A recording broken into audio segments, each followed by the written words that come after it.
Bom, sejam bem-vindos a mais um episódio do Projeto Saúde. Hoje estamos aqui novamente eu e João, e hoje com a professora Bárbara Nonual, que é fisioterapeuta graduada pelo Centro Universitário São Camilo, especialista em fisioterapia musculoesquelética pela Santa Casa de São Paulo e mestre em ciências da saúde pela Santa Casa também. É parte do corpo clínico do Instituto Trata, Joelho e Quadril, o Instituto de Tratamento da Coluna Vertebral e da Clínica Hidro e Terapia. Bom, já agradecendo pela sua participação e para emendar a primeira pergunta, a gente costuma perguntar para o nosso participante fazer uma pequena apresentação, né, para a galera conhecer e tudo mais, e já emendando a primeira do porquê escolheu, né, no caso de hoje, a fisioterapia.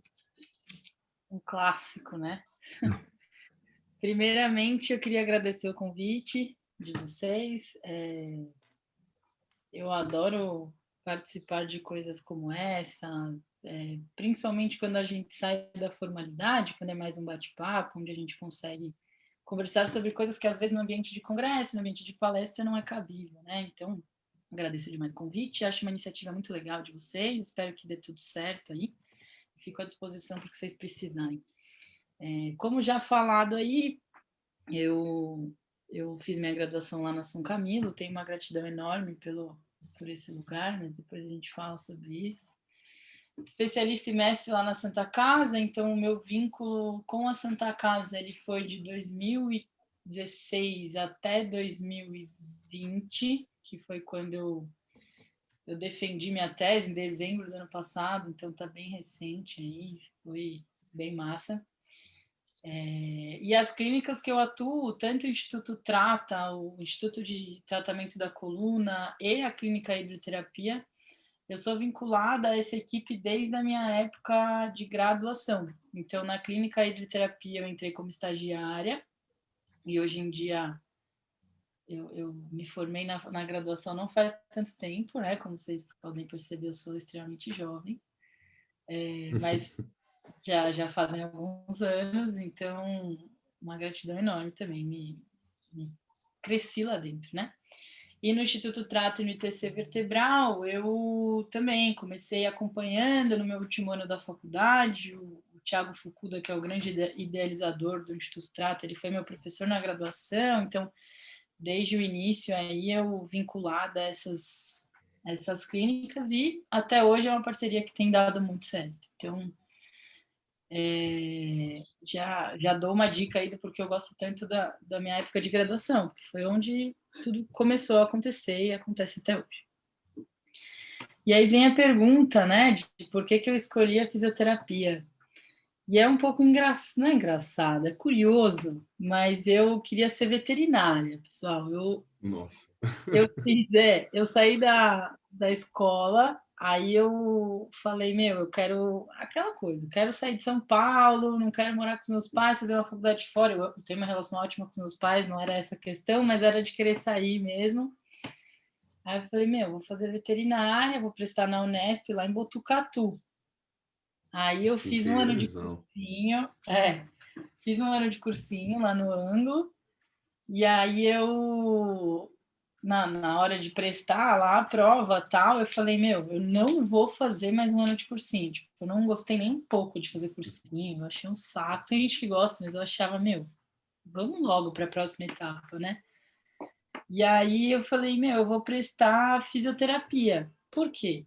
Eu fui atleta de handebol durante muitos anos na minha vida, até a época de 19, 20, eu ainda jogava bastante.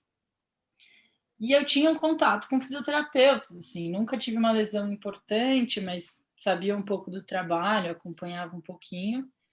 Não sabia da missa ou a metade, né? A gente não faz ideia de quão ampla é a nossa profissão até a gente realmente ingressar nela, mas foi um negócio para mim, eu vou fazer, porque se eu não passar, eu não vou fazer mais um ano de cursinho.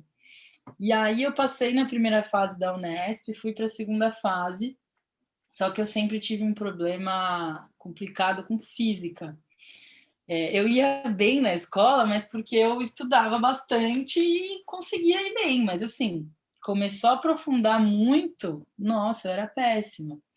E aí na segunda fase você não pode deixar nenhuma em branco, né? Nenhuma questão em branco.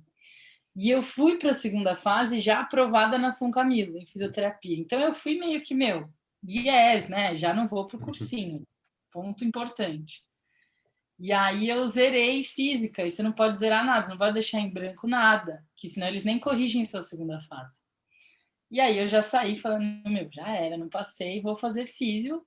Só que eu entrei com uma cabeça tipo, se eu não gostar, eu vou sair, eu vou largar e vou procurar alguma coisa que eu realmente goste, né? Só que foi muito maluco o que aconteceu, porque eu gostei muito e assim, logo de cara. E normalmente, vocês sabem disso, né? Estão vivendo isso. As nossas primeiras disciplinas de primeiros semestres, elas são mais abrangentes, né? Rola uma bioquímica ali no meio, rola uns negócios meio doidos. Mas, graças a Deus, eu logo de cara já gostei muito da proposta, da grade, enfim. E aí, foi eu me considero, em parte, sortuda nesse aspecto, porque não é tão simples, né? Eu vejo pelos meus amigos até hoje, a gente já está aí na casa dos 30 e ainda estão meio patinando, meio fazendo algo que não gosta e tal, porque não é tão fácil assim, né? E comigo deu super certo. Então, eu não tenho, tipo, uma grande história de por que a fiz, nada romântico e tocante, mas foi algo que aconteceu e foi natural, assim. Eu, graças a Deus, tive um insight de falar, não, se eu não cuidar de bicho, vou cuidar de gente. Então, assim, foi o que rolou. Pegando esse gancho, então, eu queria saber, assim, tipo, tudo a ver com no seu trampo, assim, no seu dia a dia, o que que a pandemia mudou? O que que a pandemia, tipo, mais atrapalhou, deu aquele, nossa, sabe, o que a pandemia mais, assim, atrapalhou seu dia? Então, também foi um processo que mudou muito do começo para o meio para o fim. No começo da pandemia, as clínicas fecharam, eu fiquei sem trabalhar, assim, Hum. 2, 3 semanas e eu nunca fiz isso, pessoal. Eu tirei férias ano retrasado, em 2019, por força depois eu conto essa história, mas minha dissertação passou no Congresso da Itália, eu falei, agora eu vou tirar férias, aí fui. Mas eu ficar sem trabalhar tanto tempo é doideira para mim, eu entro em parafuso. Em casa ainda, uma pandemia, sem ter o que fazer, sem ter... Foi louco, Aham. assim, fechou total, a gente não ia. E aí começou a surgir uns negócios de atendimento online e tal. E assim, eu sou super a favor, eu acho que é um passo a mais para a nossa profissão, para a evolução. Só que eu não sou ainda acostumada a isso, então foi um processo para mim, porque eu gosto desse contato, eu gosto dessa interação, é o que a gente aprende a fazer, é como a gente é a nossa formação.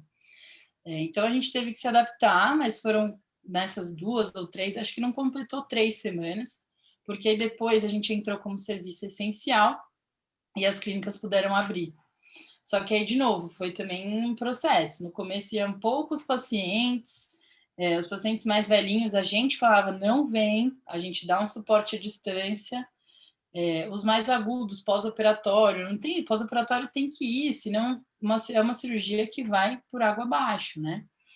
Então, isso foi sendo construído até que depois deu um boom, principalmente no Trata, no ITC, estourou de paciente, porque acho que o pessoal estava de home, aí consegue se cuidar, consegue ir para a clínica a tempo, não tem deslocamento do trabalho, que chega tarde, enfim, conseguiu mais janela e começou a querer se cuidar, começou a ir atrás e tal. Então, estouramos de trabalho. Eu falo que foi 2020, né? Que foi um ano que financeiramente para mim, e aí eu sempre penso bastante antes de dar essa declaração, porque eu sei que foi um ano financeiramente ruim para muita gente, mas para mim, para nossa classe lá de clínica, foi um ano bom, relativamente bom financeiramente. Graças a Deus não tive problemas nesse sentido. E hoje tá igual. A gente teve nessa segunda onda, caiu um pouquinho, mas nada comparado à primeira, porque o pessoal já está mais adaptado, mais acostumado. Lá a gente toma todas as medidas possíveis e imagináveis para atender, né? Eu pareço um sei lá o quê, cheia de treco, mas que é necessário, né?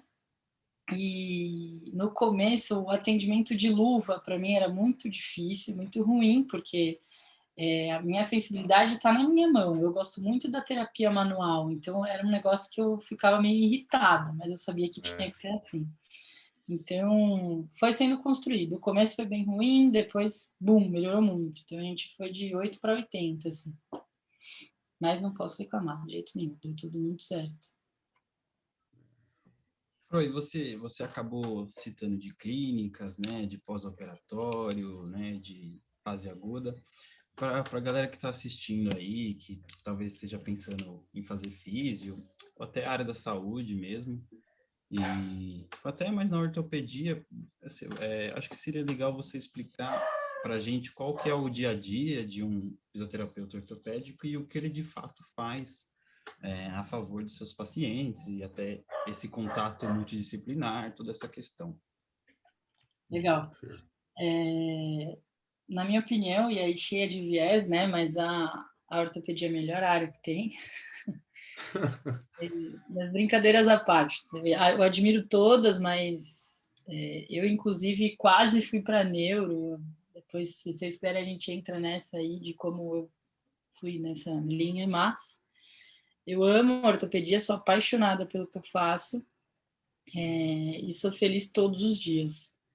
E eu acho que isso é importante falar, porque tem muito profissional infeliz na nossa área. É mais difícil, mas tem. Então, isso não é uma coisa que acontece comigo. Eu sou muito orgulhosa das escolhas que eu fiz e do caminho que eu fiz até agora.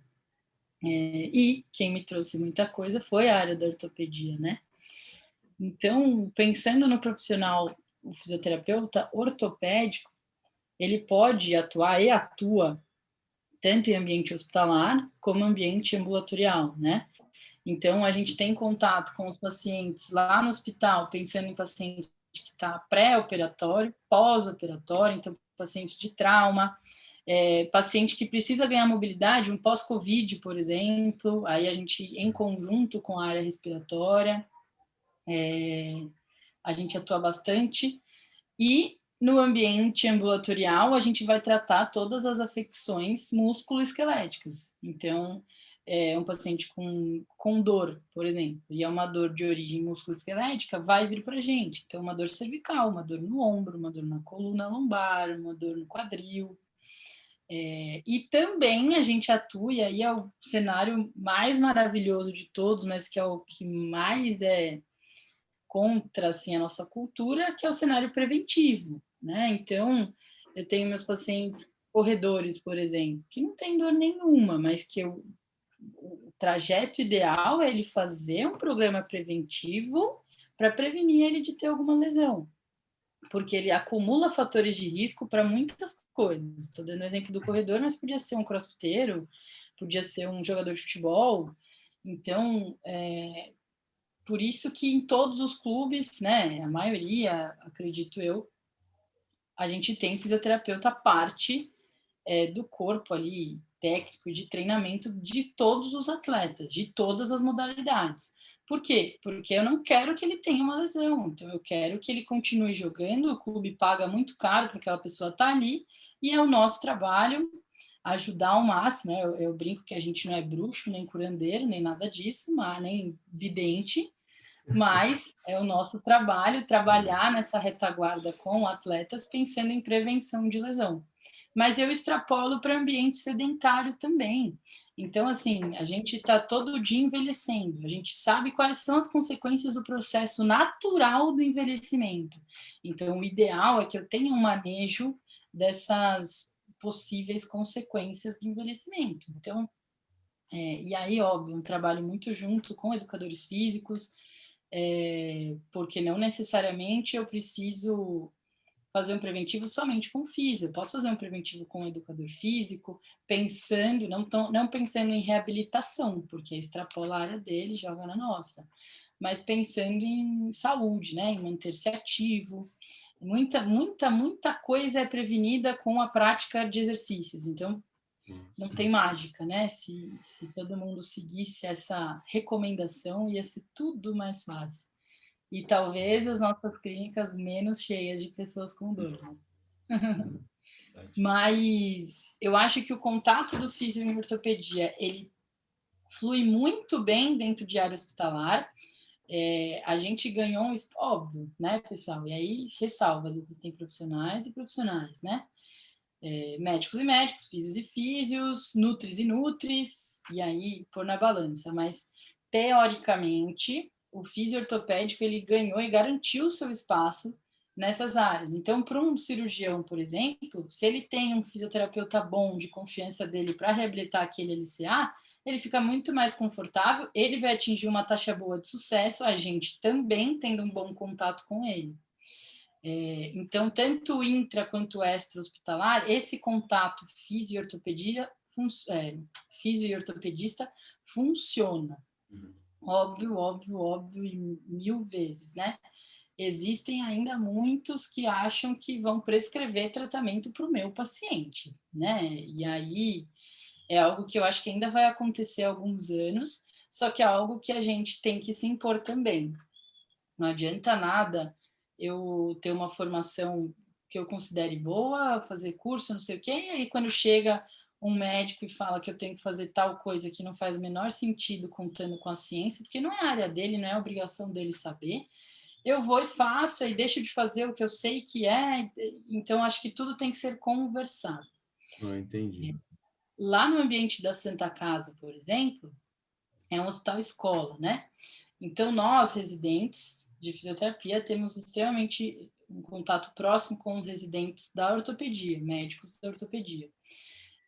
E lá é vital a ação do fisioterapeuta, tudo funciona bem, ressaltam alguns casinhos que são exceções, mas esse contato é extremamente importante. Tem crescido bastante agora, principalmente com essa explosão de pacientes com dor crônica, né?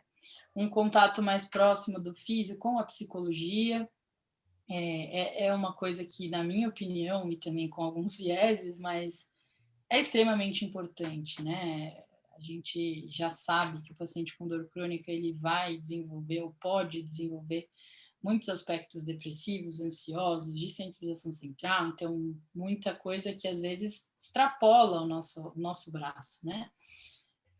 Mas aí é papo para 6 horas de podcast, falar de dor. Qualquer dia a gente marca, então. Boa, Boa, né? vamos nessa. Bom, falando um pouco mais na ortopedia, assim, eu queria saber, acho que, pô, muita gente que vai ouvir a gente ou vai assistir, qual que é a parte mais difícil, assim, na ortopedia, no seu dia a dia, e o caso clínico mais complicado que você já pegou? Tipo, eu, pelo menos, muita curiosidade. Tá. Essa pergunta do caso mais complicado, eu fiquei martelando, eu fiquei lembrando de algum. Quantos? Aí, mas começando do começo, né? Eu acho que a parte mais complicada do dia a dia do fisioterapeuta ortopédico, e óbvio que eu estou falando daquele que se envolve, né? Daquele que realmente está envolvido na reabilitação daquele paciente, no que vai fazer com ele e quer ver melhora. No meu caso, eu acho que é a questão do lidar com a dor todos os dias, né?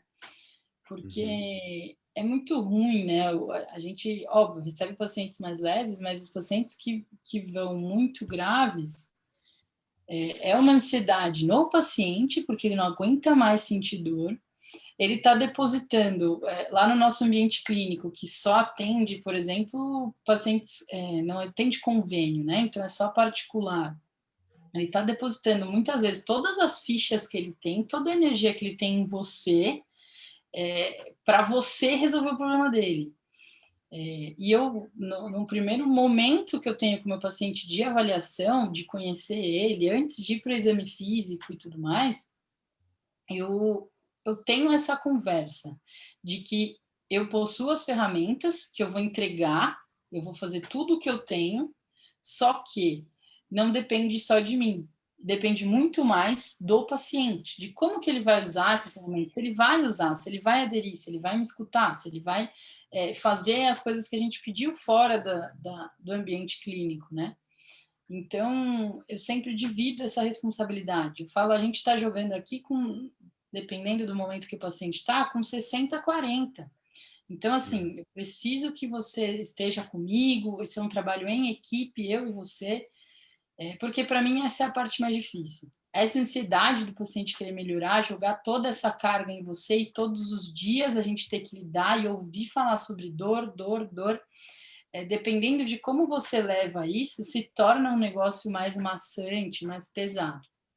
O Eu psicológico aprendi atrapalha muito, né, professora? Acho que o bastante. próprio desenvolvimento do paciente, tipo, ele curar ou piorar, acho que o psicológico atrapalha muito. Então, acho que se o cara acho que não pensar, meu, não vai melhorar, tá demorando, eu acho que não Sim. rola.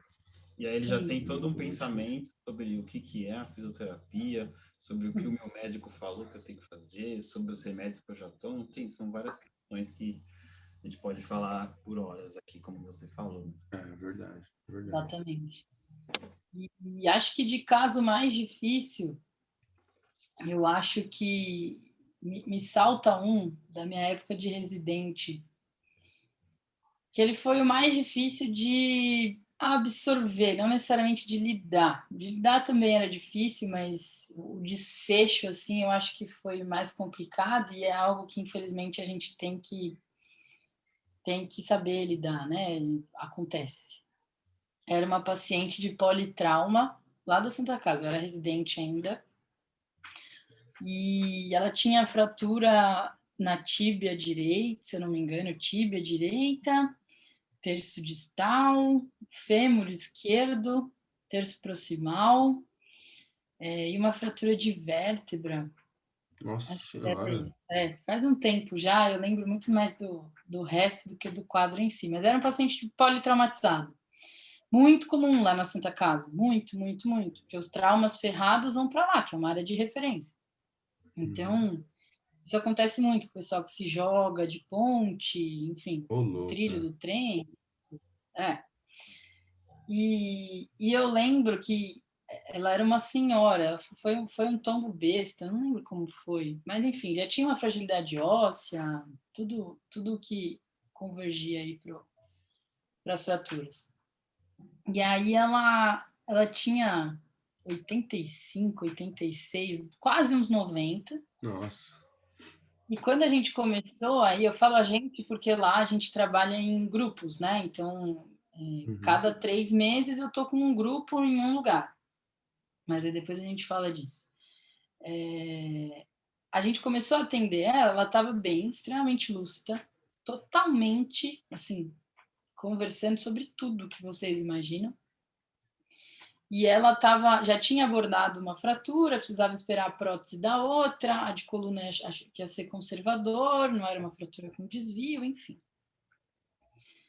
E a gente ia lá todos os dias na enfermaria, porque ela estava internada, obviamente, né? Ela estava com contração esquelética, não sei se vocês já viram, mas em outro momento eu mostro isso para vocês, porque eu mostro em aula.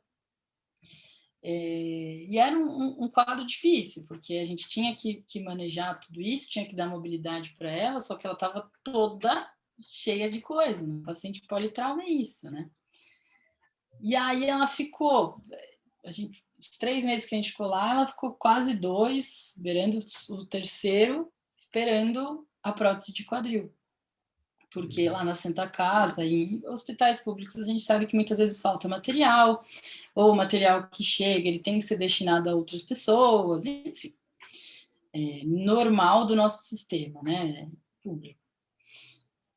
E aí eu fui acompanhando ela perdendo a lucidez dela, né, porque pensa, quase 2 meses lá internada, todos os dias, ela só via a gente, o filho ia na correria de trabalho e tal, ela foi definhando assim mentalmente. Chegou a hora que a gente entrava, ela já não sabia mais, ela sempre brincava, ela sempre falava, sabia os nomes.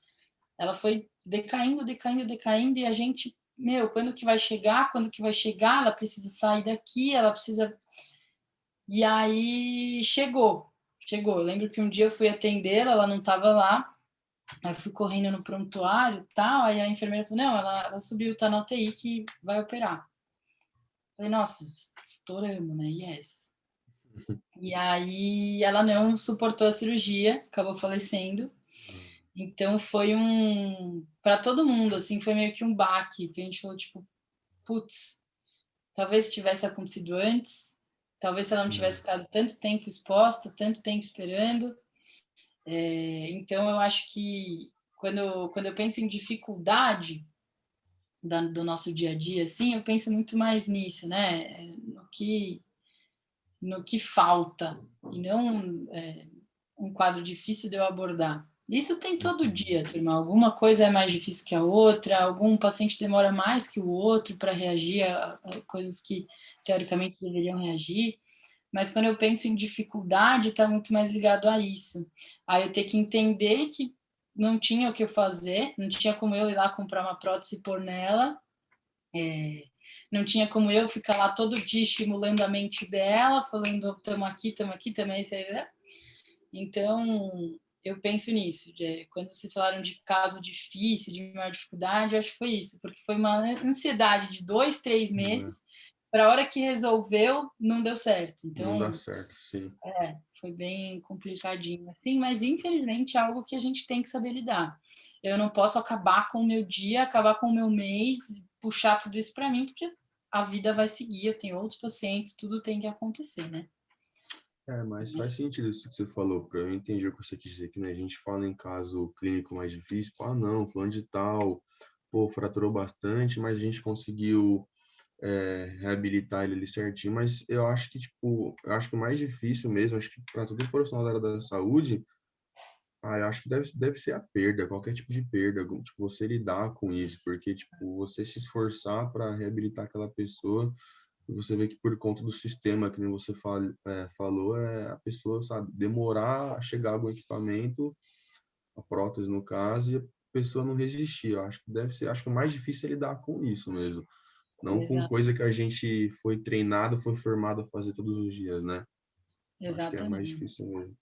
Mas eu acho que dá para falar também que é um diferencial de não só na fisioterapia, mas de um profissional para o outro, entendeu? Porque às vezes a gente tem até cirurgião que perdeu 5 pacientes no mesmo semana e não tá nem aí. Foi Tá erro nem da aí, minha equipe. tô ganhando meu dinheiro e é isso aí, não, entendeu? Eu acho que tem uma linha tênue aí, né? É coerente, óbvio, ele não pode, principalmente quem lida direto. A gente, conto em menos de uma mão, né? Os pacientes que eu perdi realmente. Porque não é da minha área, não é da minha vivência, né? Só que quem lida mais próximo com isso, eu acho que tem sim que construir uma barreira, mas tem aquilo de manter a humanidade, né? Então, é difícil a gente julgar, mas também a gente tem que ter uma certa distância, né? É complicado. E nesse período de residência, porque eu acho que é legal até mesmo para mim, mas porque eu estou pensando em fazer ortopedia, mas todo mundo que a gente já até no episódio passado a gente comentou sobre a residência da ACD. Travou para mim, travou. Travou? Voltou? Voltou. Voltou, mas eu perdi a... Não, fala, Jim. Então, a gente até comentou da residência neurológica, né, na ACD no episódio passado, mas acho que seria legal falar como que é uma residência de ortopedia, né? Porque a gente pensa várias coisas, mas aí chega na hora é outra. Nossa, é mesmo. O direcionamento. Cara, é incrível. Mas, enfim. Quando eu realmente decidi que ia ser ortopedia mesmo e tal, eu não pensei duas vezes, né? Para mim, eu só iria para um lugar. Eu só iria para Santa Casa. Se fosse para ir para outro lugar, eu não faria. Eu ia ficar insistindo até eu entrar na Santa Casa. Primeiro, por ser referência na área ortopédica. Segundo, por ter, na minha opinião, um cronograma bem estruturado e um modo de... Tem um nome isso, mas eu não vou lembrar agora, mas uma estrutura mesmo bem correta para a Alicerce? formação. Pode ser, algo nessa linha. Mas o modo com que ela acontece, para mim, é muito coerente. Porque para mim não é que não faz sentido, mas eu acho muito mais válido e mais rico você fazer uma pós-graduação, uma residência, uma especialização, ou o que seja, com momentos práticos do que somente teóricos, principalmente na área da ortopedia. Eu acho que todas da físio, né? Sim. Então, isso é muito o que a Santa Casa traz, até demais, né? Mas lá na Santa Casa, você tem a área da neuro, tem saúde da mulher, tem mais alguma que eu não lembro, e tem ortopedia. Então, a gente entra na categoria de especialização musculoesquelética lá na Santa Casa.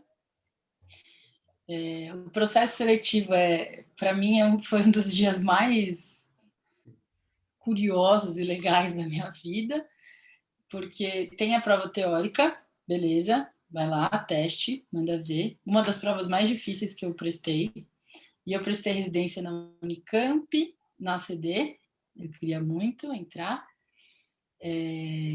porque, lembra, antes eu queria não, né? Mas eu prestei neuro também. Então, eu fui para a segunda fase da Unicamp em neuropediatria, depois fiz a segunda fase da CD, fui para a segunda fase, eu fiquei acho que em sétimo, entravam 5, um negócio assim, foi tipo na trave, assim, muito na trave. Caramba. E aí a prova, foi foda. E tipo, saiu o resultado no dia do meu aniversário, que era o dia da minha colação de grau. Então, assim, foi foda. Nossa Senhora. É. Mas assim, agora eu olho para trás e falo, cara, ainda bem, porque me guiou por um caminho muito legal. Porque aí eu não tive mais dúvida, né? Porque eu estava dividida entre ortopedia e a neuro. E a prova da Santa Casa é sempre uma das últimas, é lá para janeiro. E aí eu falei, meu, então é isso, dia 18 de dezembro foi esse ocorrido todo. No dia 19 eu já estava fechando o livro da CD, abrindo o Newman para estudar para a prova da Santa Casa. Aí eu falei, é isso, eu vou entrar nessa especialização, porque é esse o caminho. Tipo, a vida foi guiando. Quando elas me perguntam, eu falo, meu, a vida vai guiar vocês. Porque a gente chega no ano de estágio, lá na São Camilo, acho que na Unip também é assim, né? O último ano todo é só estágio, né? A gente termina amando todas as áreas. Eu acho que talvez eu não iria mesmo para a RESP, mas para qualquer outra eu iria, assim, até para dermato, porque é muito legal. Você ama o que você faz, né? Você ama ser fisioterapeuta, independente do que. Então, aí foi guiando e tal, beleza. Prova teórica da Santa Casa, uma das mais elaboradas, acho que pau a pau com a da CD, que não foi nada fácil também. E aí passam determinado, sei lá, quantas pessoas para a segunda fase, e a segunda fase a gente foi meio sem saber o que ia acontecer, porque estava lá, como que era? Segunda fase, entrevista. Só que, meu, conversando com umas pessoas que já estavam lá, de outros anos, falavam, meu, não é tão entrevista assim, mas você vai ver e tal, porque o programa tinha acabado de fazer umas mudanças. Aí a gente, beleza, né? Aí fui eu e uma amigona minha, da época da faculdade, fez santa comigo, enfim, minha amiga até hoje. Aí a gente foi lá, duas tontas, chegamos lá na Santa Casa sem nem saber, né? Não sei se vocês conhecem lá, mas é gigantesco, é lindo. Aí a gente ficou, nossa, todo deslumbrado. Beleza, chegamos, né? Você leva o seu currículo debaixo do braço e vai para a entrevista. Aí era uma sala de aula toda cheia de carteiras, assim, espalhadas tipo, meio que em roda, e na frente de cada carteira outra carteira. Então, tipo, uma aqui, outra aqui, outra aqui, outra aqui. E atrás de cada cadeira tinha um supervisor de um módulo, porque lá na Santa Casa é estruturado em módulos. Então, eu tenho o módulo da coluna, trauma e ATM, eu tenho o módulo do joelho, quadril, esporte, pediatria, eu tenho o módulo do membro superior e oncologia, e tem o módulo do pé amputado e linfedema. Então, a cada 3 meses, a gente fica dentro desses módulos. Então, eu fico 3 meses atendendo só coluna, trauma e TM, 3 meses só atendendo só joelho, quadril, esporte, pediatria, e assim vai. E nessa sala de aula, atrás de cada carteira, tinha o supervisor de cada módulo. E aí a gente, meu, por que tem tanta gente aqui, né? E a gente foi o primeiro grupo a entrar, né? Que foi por ordem de nota na prova, alguma coisa assim. Sei que a gente estava lá na bateria dos primeiros, então não tinha como pegar uma dica, tipo, o que acontece aí dentro? Não sei. Aí a gente entrou, aí cada um sentou na frente de um supervisor, e aí esse supervisor, ele te dava um papel. Nesse papelzinho estava escrito ótimo, bom, regular e péssimo, com coisinhas para você assinar lá, né? E repetido 5 vezes. A gente, meu Deus, aí sentou na frente lá, e eu conhecia os supervisores, porque eu já era fã dos caras, tipo, eu tava, meu, caraca, né, onde eu tô? Aí eu sentei na frente do primeiro, aí, sei lá, não lembro a ordem, mas, não, acho que eu lembro, era joelho e quadril. Perguntas de joelho e quadril. Qual que é a Nossa. origem do quadril? Origem e inserção do quadríceps. Um teste para LCA. Descreve para mim o teste de Lachman. E assim, pá, e você respondendo na hora, assim, batelado, assim. Só que eu me preparei muito para esse momento. Então eu tava tipo, vai, pode mandar, manda mais uma, vai, manda ver. Então, assim, tava muito dinâmico, e aí batia, sei lá, dava as perguntas lá, e eles iam puxando até ver se ia escorregar, e você ia respondendo. Aí, beleza, acabou. Você vai para a próxima cadeira. Aí ele assina se você teve um desempenho ótimo, bom, regular ou péssimo. Meu Aí Deus. assinala, você pega esse papel e senta na outra cadeira. Só pergunta de ombro. Vai, vai, vai. Fala os ligamentos, me fala sobre o complexo escapulomeral e bateria de pergunta. Pergunta. Beleza, próximo. Aí ele te assinala lá. Bom, ótimo. E você vai vendo e você vai indo para o próximo, né? Eu falo que a minha sorte é que eu tive, acho que um bom só, o resto ótimo. Só que imagina, você toma um regular, aí você toma um péssimo, aí você vai para o outro já acabado, né? Você já vai tudo grilado já. Nossa, se fosse eu, ia confundir os testes de ombro com teste de quadril na hora. Nossa, essa é uma doideira. Nossa, entrevista mais doida da que eu já ouvi. Não, é Nossa. muito. E aí acabou essa roda de perguntas aí, que você vai indo e sentando, tá? Aí você chega na hora até então você tá com o seu currículo aqui, não serviu para nada, Nem não usou, nem perguntaram nem usou. seu nome, tipo. Aí você senta na mesa, e eu sentei na frente do Diegão, que é o Diego Galo. Não sei se vocês conhecem, ele também é professor da Unip. Ele é um grande mentor na minha carreira, assim. Eu sempre fui fã dele desde antes da Santa Casa. Aí entrei lá, ele é o coordenador do curso lá da musculoesquelética, né? Aí você senta na frente dele, aí ele pega pegou o meu currículo, assim, olhou e pôs uma pilha, assim. Ficou olhando pra minha cara, eu falei, mano, e aí, né? Ele é grandão, assim, aí eu, é isso, né? Falei, tipo, acabou, posso ir? Aí ele, você tá preparada para entrar aqui? Falou assim, tipo, tá preparada? Aí eu tô, né? Você tá, tipo, você acabou de passar por um corredor da morte. Eu não tô sim, tô. Você responde rápido, né? Aí ele tá preparada mesmo? Sabe que não é fácil, né? Aí eu falei, não, eu sei, eu tô disposta, tal, lá. E rola todo uma simbologia lá, que é o muleta na caveira, aí tinha uma caveira enorme atrás dele, assim, na lousa, tipo, mano. Caraca, Pô. muleta na caveira. Essa é muito louca. E aí ele falou, que ele perguntou alguma coisa do meu TCC, que foi na área da ortopedia também, né? E ele conhece meu orientador, que foi o Thiago Fukuda, né? Ele, você é orientanda do Fukuda? E o Fukuda foi durante muitos anos supervisor lá da Santa Casa, mas no ano que eu entrei ele tinha saído. Então eles são muito próximos, né? Foi o Fukuda que te orientou? Eu falei, foi. Ele, e como foi? Aí eu falei um pouco do meu TCC e tal, ele, beleza, me ouviu, ele está preparada mesmo, né? Falei, tô sim, tô. E aí saí fora. Aí no dia seguinte já saíram os aprovados, aí tinha dado certo, graças a Deus. Nossa. E aí o primeiro módulo ele é teórico. Então você fica 3 meses só tendo. 3? Não sei se são 3, acho que são. Ou um pouco menos, não lembro agora. Só tendo teoria. E aí no final dessa teoria tem outra prova, Se você não passa nessa prova, você não vai para a prática. Acabou sua pós ali, você reprovou. Tchau. Testa de novo e tenta entrar. Então, depois desse módulo teórico, a gente vai para os módulos práticos, que aí são divididos assim. E aí, como que acontece? Tem o período da manhã e da tarde. O período da tarde, que foi o que eu fiz, das 13 às 18, que é isso todos os dias. E aí tem plantão alternado aos sábados para a gente atender os pacientes da enfermaria. E aí lá, o que acontece? A gente pensa em ter um ambulatório grande, assim, dividido, né, nos módulos.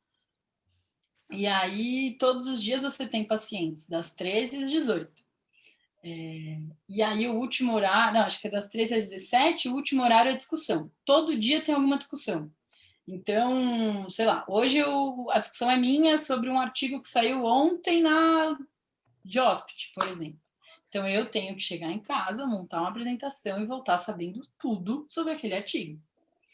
E aí tem muito assim, não é que você fica atendendo o seu paciente lá do jeito que você quer e tchau, né? Não, você está atendendo, seu supervisor vem, seu R2, que é um R acima de você. O que você está fazendo?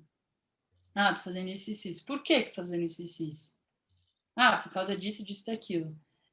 Aí perguntas biomecânicas, perguntas de teste, pergunta o que você avaliou, pergunta tudo. Então, assim, você tem que estar dominando muito o que você está fazendo, o que você está falando. E aí, durante o módulo todo, durante os 3 meses, os supervisores vão dando aulas, então, assim, práticas, né? A gente tem aula de algumas técnicas manuais, a gente tem aula de agulhamento, tipo, tudo o que envolve aí recursos da ortopedia, a gente vai tendo aula em cima de aula, discussão em cima de discussão. Então, foi uma fase muito maluca da minha vida, no sentido, porque eu já trabalhava também, então trabalhava de manhã, ia para a residência, fazia tudo isso, chegava em casa, estudava, né, lia 60 artigos no dia, porque eu sabia que o supervisor ia me perguntar e eu tinha que saber, enfim, caótico, mas eu faria tudo de novo, porque me construiu como profissional. Ali você extrai o máximo do máximo do máximo e você sai satisfeito com o que você se tornou, satisfeito e seguro. Então, assim, hoje em dia, se alguém chega para me bater no bom sentido, né, mas para discutir, eu amo e vamos junto, e vamos nessa, e vamos gerar discussão, porque a gente foi meio que criado assim, a gente brinca, né? A gente aprendeu na marra. Então, é uma área onde não tem pouco romantismo, mas você sai calejado, você sai pronto, assim, sabe? Então, e a da Santa Casa, na minha opinião, é a mais completa. A do 7 é muito boa também, a do HC, mas eu tenho esse viés de a minha casa, é onde eu formei e é onde eu recomendo. Entendi. E acho que é legal também disso, porque, por exemplo, agora você, né, como a gente se conheceu e tal, você é professora e também é fisioterapeuta. E acho que por já ter tido essa carga horária de 2 anos, será que foi após ou mais? Dura 1 ano e meio, eu completei 2, que eu fiquei meio que entregando o projeto de mestrado em seguida, ajudando lá. Na minha época não pôde ter R2, então eu era meio que ajudava ali, fiquei e emendei o mestrado. Então, de especialização mesmo, 1 ano e meio, aí o resto é mestrado. Entendi. Então, acho que com esse 1 ano e meio de, né, uma rotina muito, não desgastante, mas muito pesada, né, que por Sim. mais que fosse uma coisa que você gosta de fazer e tudo mais, acho que você te preparou para o dia de hoje, né, que você é professora e fisioterapeuta. E a gente queria saber como é essa rotina agora de professor e fisioterapeuta. Até acho que é legal comentar antes da pandemia e agora, né? Porque Tá. teve uma mudança. Bastante mudança. Eu sempre quis ser professora, eu sabia disso desde a época da escola, assim, eu sempre quis ir para um caminho de profissão onde me abrisse portas para dar aula. Eu gosto muito, sempre gostei muito. Tanto é que já quis emendar o mestrado em cima de tudo, né?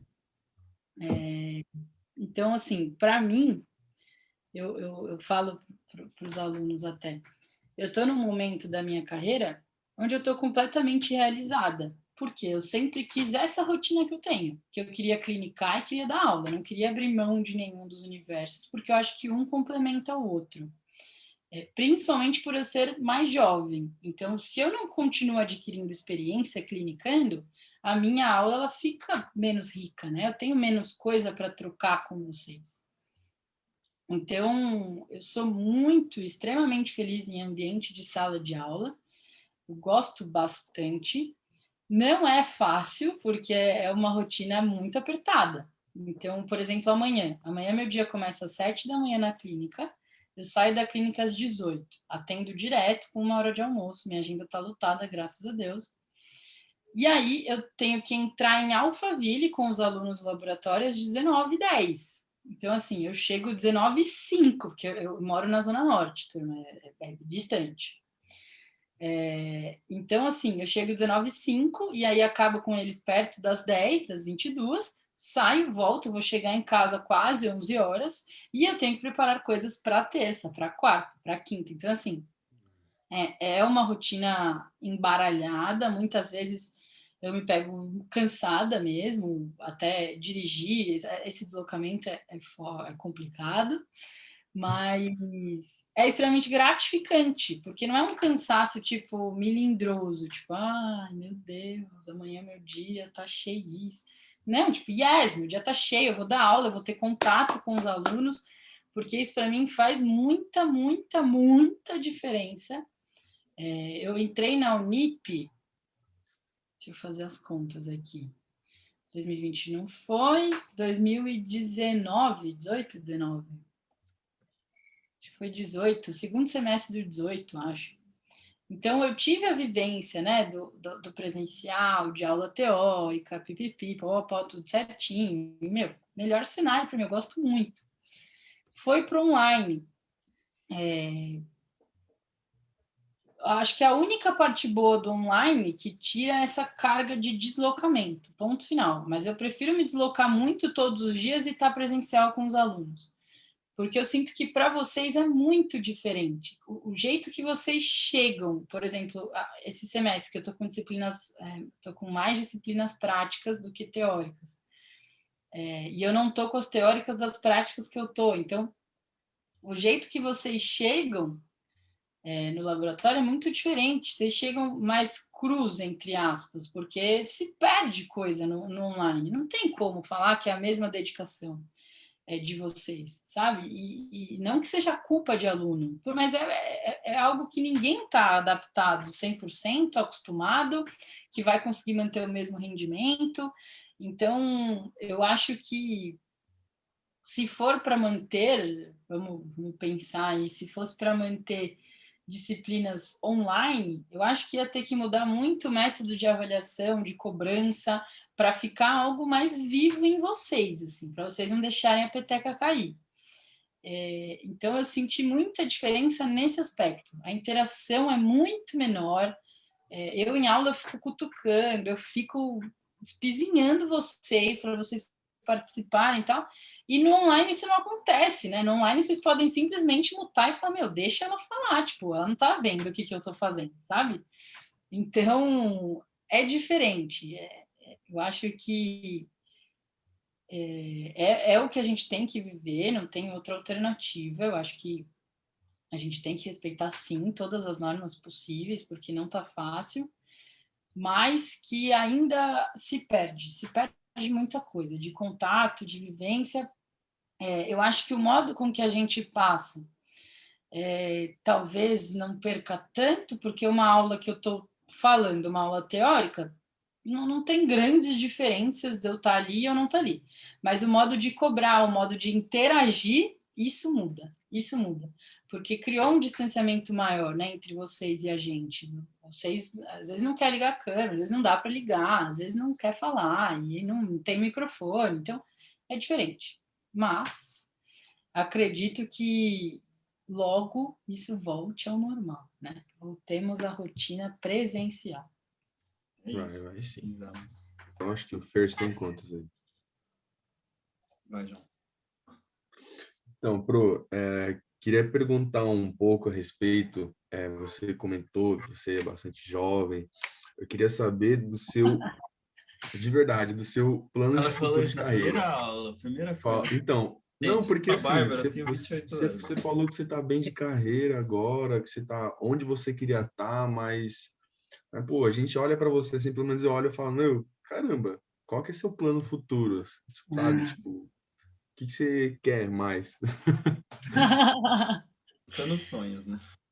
Sim, Não, sim. porque... Ah, doideira. Então, isso é uma coisa que ano passado, né, final do ano passado, quando eu estava defendendo o meu mestrado, e eu não via a hora, eu já estava cansada, assim, que também é um processo desgastante pra caramba. Eu comecei a refletir e pensar, né, porque é aquela coisa, é a mesma coisa quando você casa, né? Ah, quando que vem o filho? Aí você tem o filho. Ah, quando que vem o irmãozinho? Aí, e aí, né? Não posso parar.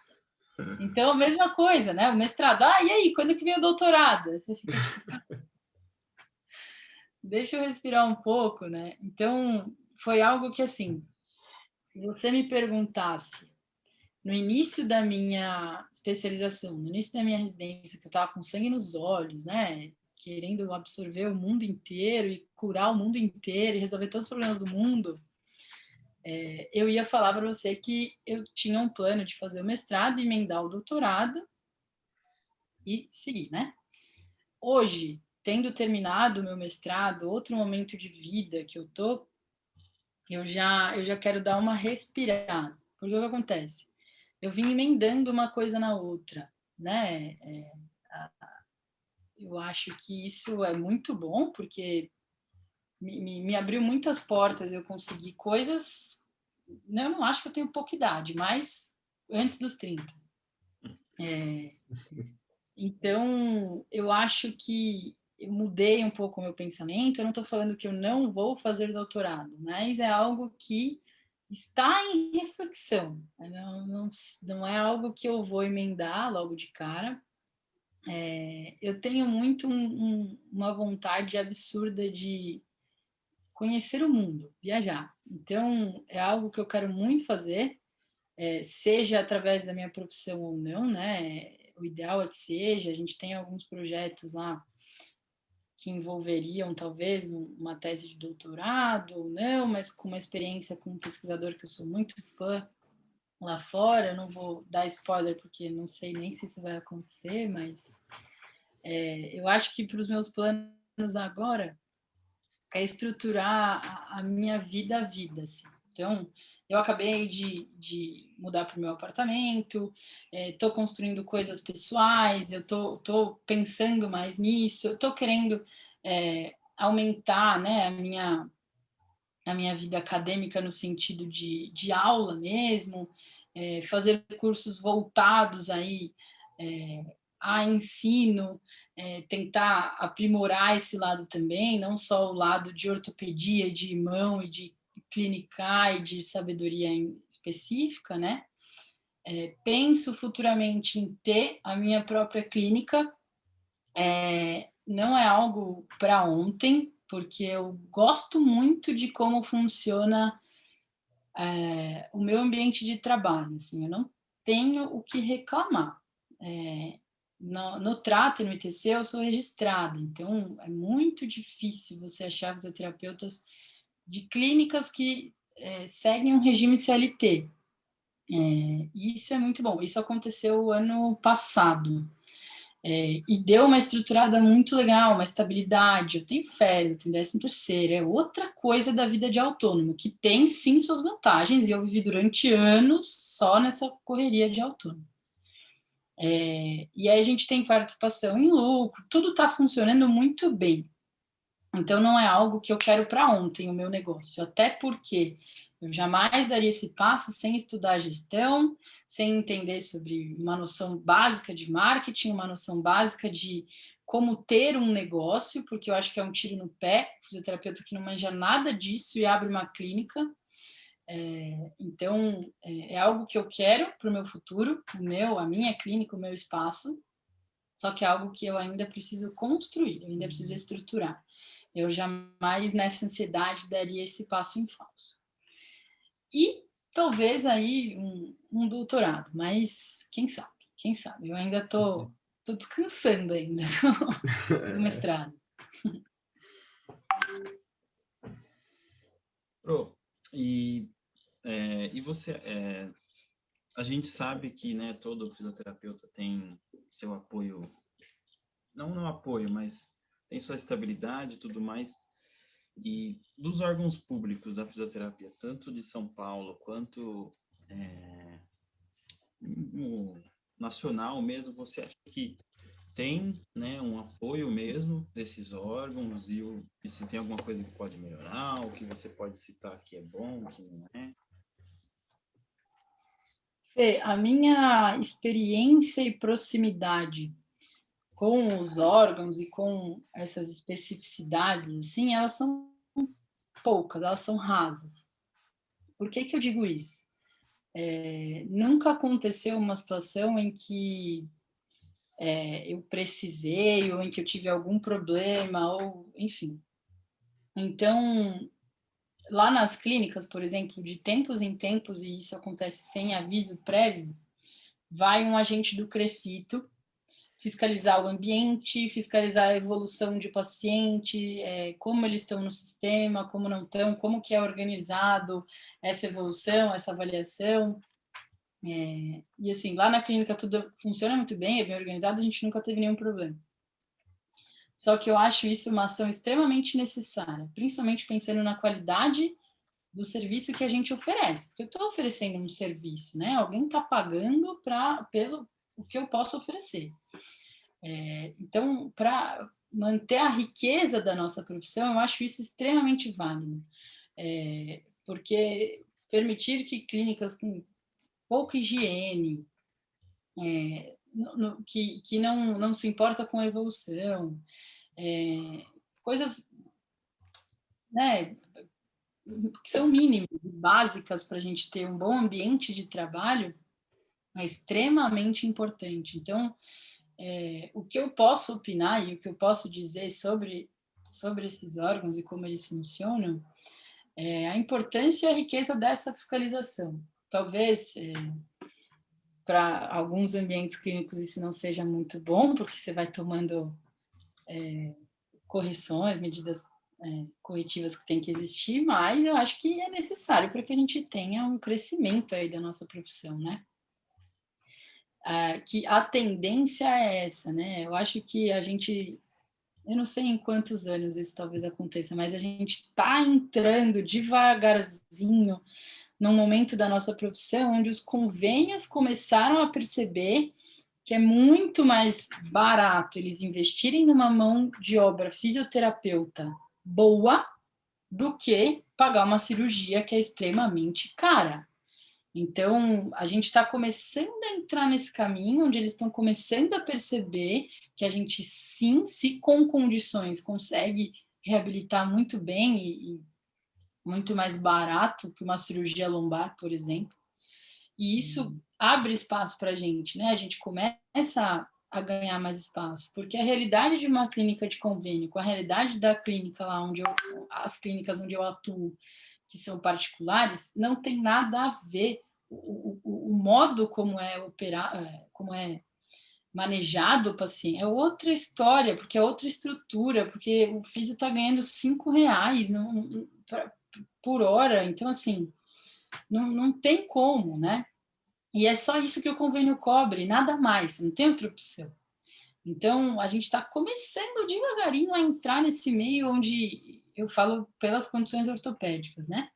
Onde o convênio está começando a perceber que se você investe numa boa estrutura, num bom profissional, faz uma remuneração justa para o trabalho daquele profissional, eles têm resultados muito melhores e mais baratos, porque o que importa para eles é dinheiro mesmo, e está certo, porque é uma instituição que visa lucro, né?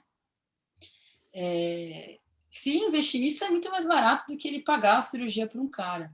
Então, daí a necessidade dos órgãos estarem extremamente atentos nessas fiscalizações, para que isso aconteça da melhor maneira possível, para que a gente continue ganhando esse espaço aí, que tende a vir, né? A gente não sabe quando, mas a gente está caminhando para isso. E eu acho que vocês estão no momento que vocês precisam sair da graduação, óbvio, falando 1000 vezes óbvio, que se bem formados, se bem estruturados com relação à carreira de vocês, ao que vocês querem, a valorizar a profissão de vocês têm sim que se opor a esse regime, né, esse sistema.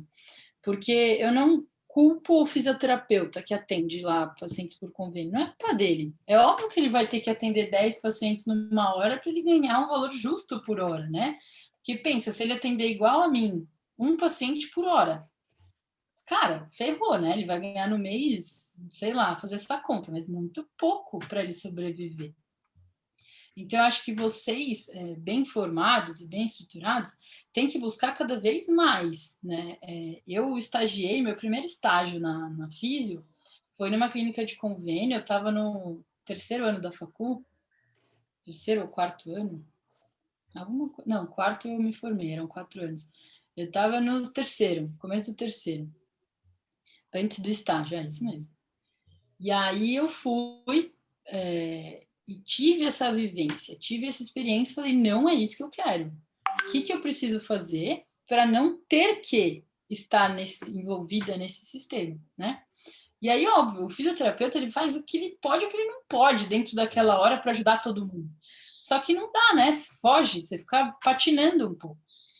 Então, eu tive muito claro na minha cabeça, eu não quero isso. O que eu preciso fazer para ser de outra maneira, para ser um profissional mais reconhecido, né? Então, e ter qualidade de trabalho, pessoal, isso é muito importante. Eu valorizo muito tanto o conforto e a qualidade que eu ofereço para o meu paciente, mas o meu também. Eu preciso ter condições de atendimento, eu preciso que o ambiente que eu estou seja favorável para eu atender, não seja completamente bagunçado, estressante, sujo.